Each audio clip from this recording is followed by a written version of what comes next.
Presne o týždeň, takto cez víkend plochodrážnikov, respektíve plochodrážnych fanúšikov čakajú prvé preteky tejto sezóny na domácej pôde v Žarnovici a teda to je najvyšší čas, aby sme sa tak ako vždy tradične porozprávali o tomto žarnovickom športe. A teda ale tradične tiež sa najprv na pár minút vráťme ešte do toho roku minulého, kedy a čo ste mali, čo a sa vám vydarilo a nevydarilo. Tak uplynulá sezóna bola taká náročná, v podstate, že každá sezóna je náročná. Tá organizácia toho stáleho pravidelného plochodrážneho života nie je taká jednoduchá. Podarilo sa nám uplynulú sezónu zorganizovať 7 podujatí. Jedny teda nám vypadli, lebo bolo daždivé počasie, tak sme to v predstihu zrušili, čo nakoniec sa ukázala aj správna voľba. Ale zase tie najdôležitejšie podujatia sa uskutočnili, čiže Medzinárodné majstrovstvá Slovenska, majstrovstvá Európy juniorov, kvalifikácie do Grand Prix, Zlatá príľba, Extraliga, takže toto všetko sa podarilo, plus jedny juniorské preteky, čo si myslím, že bolo super. Čo sa týka ďalších nejakých takých úspechov, určite treba spomenúť obhajobu extraligového titulu v Československej extralige, čo sa nám podarilo historicky druhýkrát. Prvýkrát to bolo rok predtým, rok 2024. Ja si myslím, že to je aj obrovský úspech a zviditeľnenie aj pre Žarnovicu ako mesto, lebo taký úspech aj v histórii ťažko hľadať. No a potom samozrejme aj tie preteky, či už Zlatá príľba mala dobré ohlasy, aj kvalifikácie do Grand Prix, takže to sme veľmi radi. Potešili nás aj naši jazdci, kde vlastne sme mali viacero dobrých umiestnení, či to už bolo postup do finále SGP3 Mareka Zimana, ktorý postúpil tým pádom do týchto majstrovstiev sveta 250 do Prahy, kde obsadil výborné 12. miesto.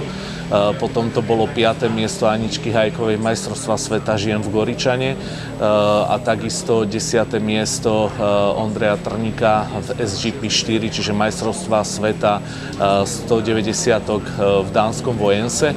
Treba spomenúť, že všetci traja prvýkrát štartovali v takýchto významných pretekoch, takže boli tam debutanti a celkom dobre sa umiestnili.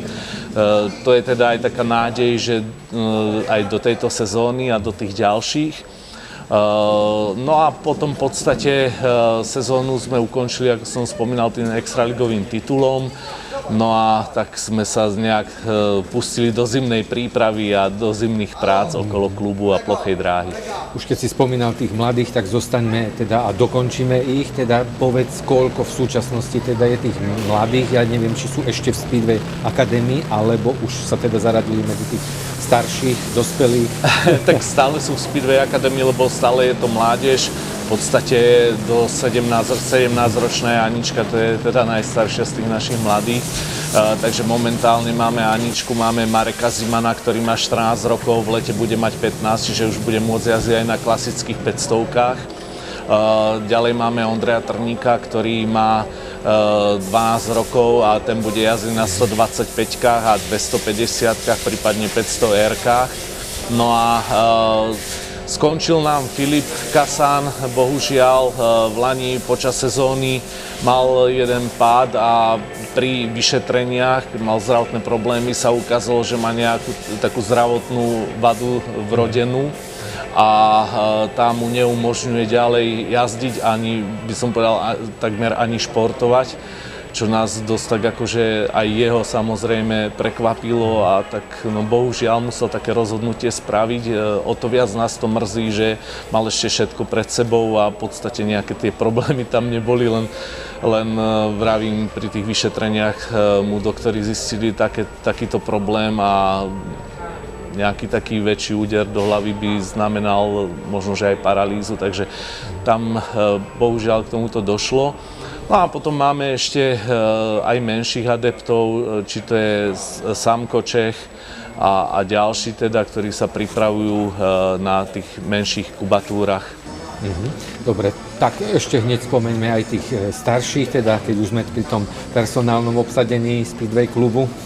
Tak v podstate samozrejme je to Maťo Vaculík, ktorý je naša historická jednotka, je to Jakub Valkovič. No a Jakub Valkovič sa tiež už rozhodol ukončiť svoju kariéru v podstate po 11 rokoch jazdenia a práve rozlúčku bude mať na majstrovstvách Slovenska, budú to jeho posledné preteky, tak sa mu chceme aj poďakovať a urobiť mu takú príjemnú atmosféru, lebo jednoducho je to v podstate náš odchovanec, ktorý to potiahol najdlhšie z tých predošlých, čo sme tam mali tú partiu tých 7-8 chalanov, takže on to potiahol najdlhšie, čo sme veľmi radi, no a musíme sa zase venovať opäť tej výchove tých mladších a ťahať tých ďalej.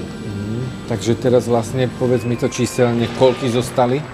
Teraz zostali v podstate štyria nám zostali, takí, čo sú s licenciami a ďalší, čo sa pripravujú možno už počas sezóny, budú jazdiť tie menšie kubatúry 125-ky. No a budeme samozrejme robiť aj nábor.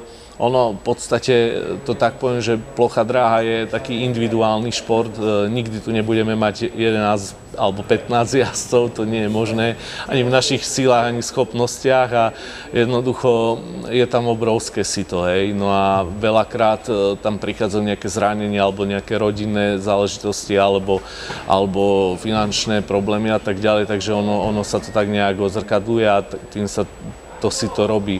Keď si zoberieme aj v Čechách Českú plochu dráhu a posledných 10 rokov, tak tam z juniorského veku do seniorského, keď prešlo za tých 10 rokov možno 6 jazdcov, ktorí ešte jazdia, že tam je to obrovské sito u tých juniorov, lebo predsa je iné jazdiť ako junior v tých juniorských kategóriách, kde je to jednoduchšie, aj tá konkurencia nie je taká silná a aj tých príležitostí je viacej a už potom tí seniori to majú oveľa náročnejšie. Ak sa nepresadia do nejakej topky alebo nestanú sa profesionáli, no tak to už potom pre mnohých z nich stráca zmysel. Teda rozhodnú sa radšej ukončiť svoju tak, áno, kariéru. Tak to je. Teda... V podstate aj tu v Žarnovici to tak aj v minulosti bolo, že jednoducho začínali 10 a možno 3-4 skončili pri licencii a možno jeden prešiel k seniorom. No, takže... Jasné, dobre, tak poďme na to, na čo asi sú najviac všetci zvedaví. Nová sezóna a teda aké preteky fanúšikov a samozrejme plochodrážnikov čakajú na domácej pôde? Tak v podstate začíname už o týždeň, 29. marca v nedeľu.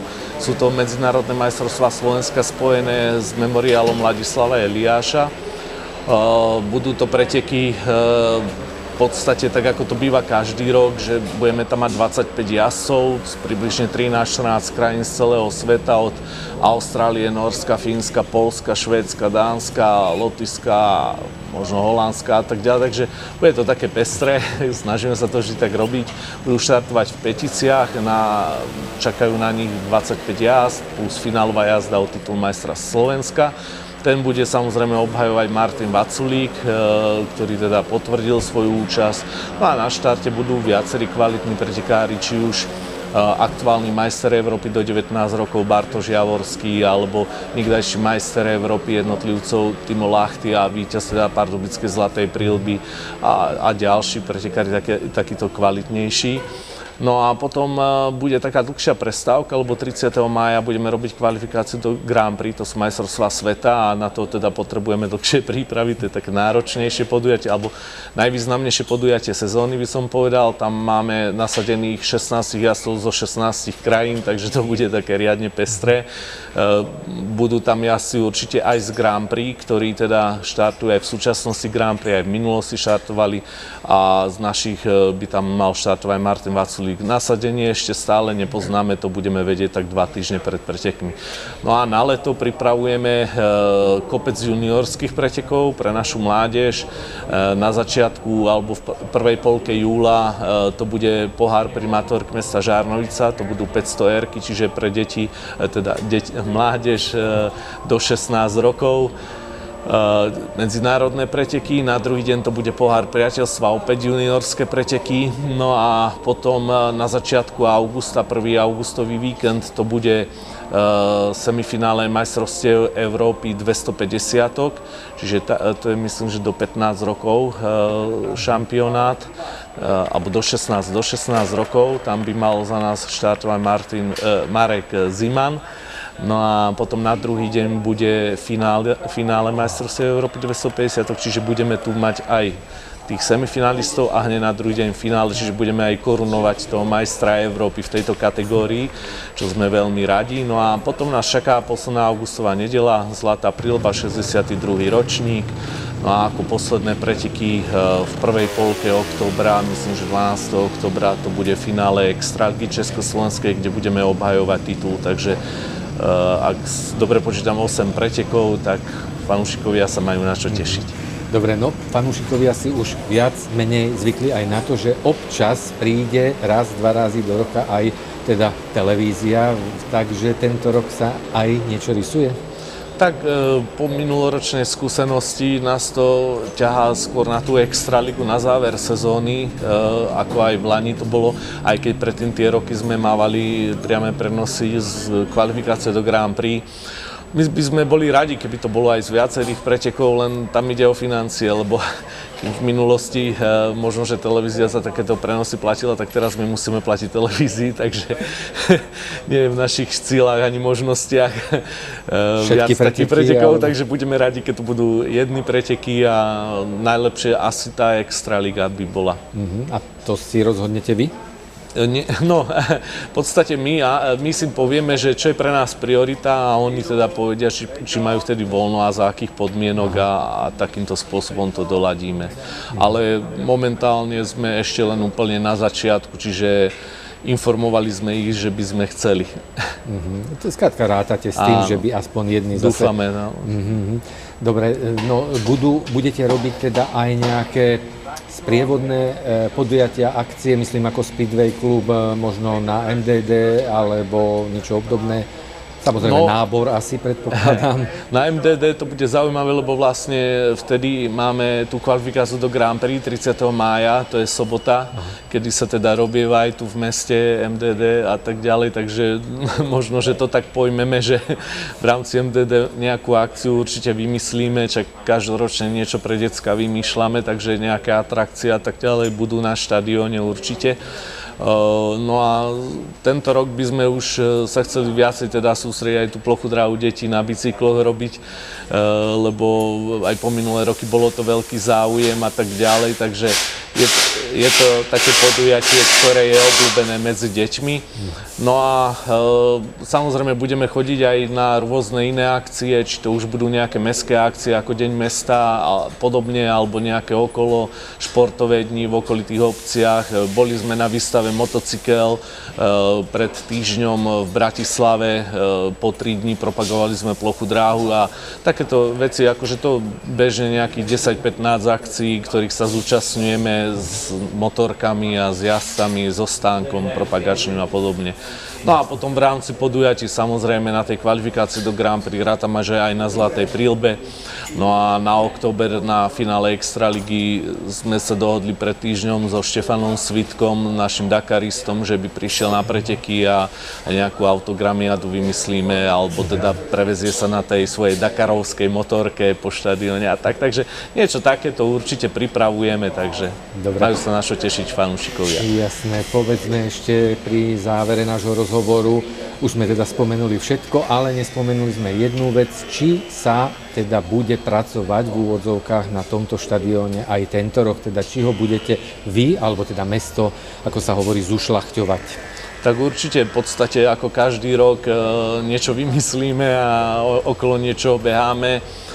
Momentálne sme veľmi radi, že sa mestu podarilo získať dotáciu na vlastne kompletnú rekonštrukciu depa, čo nám veľmi pomôže a nielen nám, teda samozrejme všetkým športovým klubom, ktoré tu sídlia, teda nám a futbalistom hlavne, ale je to skvelé zázemie aj pre rôzne iné podujatia. Lebo vlastne čak aj Deň mesta alebo Gypsy Fest alebo podobne, jednoducho všetci sú tu vtedy, takže je to super, že sa to podarilo a sme veľmi radi, lebo takto depo to aj potrebuje už, aj keď navonok to tak možno nevidno. No, počas zimy sme začali s výmenou elektriky alebo elektrického vedenia, rozvodov, káblov po poddráhu na hlavnú tribúnu k rozhodcom a tak ďalej. Vlastne to nám nákup materiálu zafinancovalo mesto a my konáme tú prácu ako brigádnici, dobrovoľníci. No a potom vlastne stále je v hre tá veľká rekonštrukcia štadióna, to osvetlenie, mantinely a tak ďalej. Je to teraz v tom štádiu, že pani primátorka bola už na Fonde na podporu športu, alebo teda respektíve na ministerstve športu. No a na ten fond má ísť pred komisiu odprezentovať túto rekonštrukciu, bude sa o tom hlasovať a veríme teda, že to prejde, lebo chceme, aby to bolo robené ako projekt národného významu, to znamená bez spolúčasti mesta, lebo bavíme sa teraz momentálne o sume okolo 2,5 milióna eur a jednoducho tá spolúčasť by tam bola príliš vysoká, aj keď to percento by nebolo vysoké, ale peňazí veľa. Pri takej sume? Takže určite snažíme sa z každej strany chodiť za tým a stretávať sa, či už v kontakte sme aj s ministerstvom športu, s ministrom, aj teda so štátnym tajomníkom, aj na fonde, takže z každej strany sa snažíme, aby to dobre dopadlo. Dobre, no a teda úplne na záver, už sme to síce spomenuli, ale teda najbližšie preteky sú budúci týždeň, takže povedzme aké, kde, o koľkej a čo na nich uvidia. Tak najbližšie preteky sú toho 29. marca v nedeľu, o 2 hodine popoludní začíname. Fanúšikovia uvidia na štarte 25 jazdcov z približne 13-14 krajín celého sveta. Nás bude reprezentovať samozrejme Martin Vaculík, s kariérou sa bude lúčiť Jakub Valkovič. Podujatie bude vlastne zložené z 25 jazd, kde budú jazdiť po 5, 5 najlepší postupia do finále o titul majstra Slovenska, takže týmto pozývame všetkých fanúšikov, nech prídu povzbudiť našich pretekárov a teda aj sa rozlúčiť s našim Jakubom Valkovičom. Jasné, a prídeme teda aj my s našou kamerou a ja pre túto chvíľu ďakujem za tento rozhovor. A ja ďakujem.